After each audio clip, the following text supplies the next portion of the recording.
شیخ الہند ہی کے شاگرد حضرت مولانا حسین احمد مدنی کی خطابت پر جب انگریزوں نے نہ صرف پابندی عائد کر دی تھی بلکہ ان کے خلاف شٹ وارنٹ بھی جاری ہوا تھا، اس وقت مولانا نے سر پر کفن باندھ کر ہندوستانی قوم کو جھنجھوڑتے ہوئے فرمایا تھا: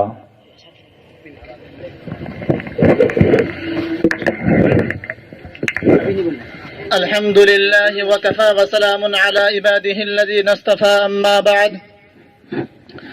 لیے پھرتی ہے بلبل چونچ میں گل،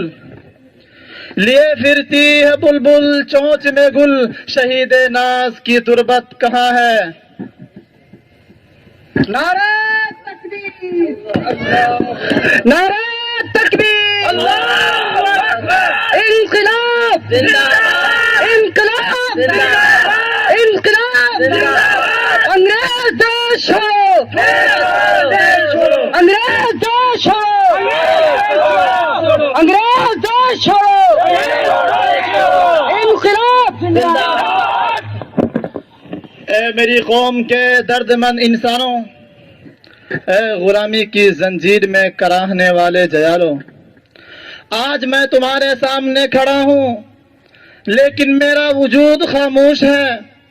میں بول سکتا ہوں لیکن کانوں کے تانے میں میری زبان کو گونگا کر دیا۔ میں چیخ چیخ کر انگریزوں کے خلاف نعرہ لگا سکتا ہوں، لیکن افسوس کہ وقت کے ظالم حکومت نے میرے بولنے پر پہرا بٹھا رکھا ہے۔ اس وقت تم من ہزار سرخ ٹوپیوں اور انگریز سپاہیوں کو دیکھ رہے ہو، یہ سب اس لیے ہے کہ میں اس قوم کے خلاف زبان نہ کھولوں، لیکن یاد رکھنا اگر حکومت کی طرف سے میرے بولنے پر پابندی نہیں ہوتی تو میں صاف صاف کہہ دیتا یہ قوم انگریز کتے ہیں، انہیں اپنے ملک سے بھگاؤ، یہ خنزیر سے بھی زیادہ پلید اور کیڑے مکوڑے سے بھی زیادہ ذلیل ہے، ان کی غلامی کا طوق اپنے کندھوں سے اتار پھینکو۔ میں تم سے کہتا ہوں اب تمہارے لیے مہلت کی گنجائش نہیں ہے، وہ دیکھو خدا کے فرشتے تمہاری مدد کے لیے سب بستہ کھڑے ہیں، تم اٹھو اور انقلاب زندہ باد کے نعروں سے ان کے محلوں میں لرزہ برپا کر دو، اٹھو ان کے وجود کے ایک ایک ایوان حکومت کو تاؤ بالا کر دو۔ اور میں ان انگریز کتوں سے کہنا چاہتا ہوں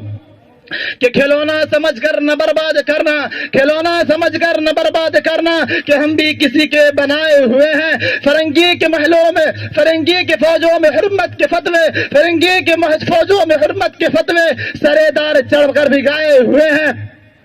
وہ شجر آزادی کو خود دے کے سینچا، وہ شجر آزادی کو خود دے کے سینچا تو پھل اس کے پکنے کو آئے ہوئے ہیں، لیکن میں ان باتوں میں سے کچھ بھی نہیں کہہ سکتا اس لیے کہ میرے چہار جانب انگریزی فوج طاق میں بیٹھی ہے اور مجھ پر پابندی ہے کہ میں حکومت کے خلاف منہ نہ کھولوں، اس لیے صرف یہ کہتا ہوں کہ مسائل کیسے بھی ہوتا قیامت رہ نہیں سکتے،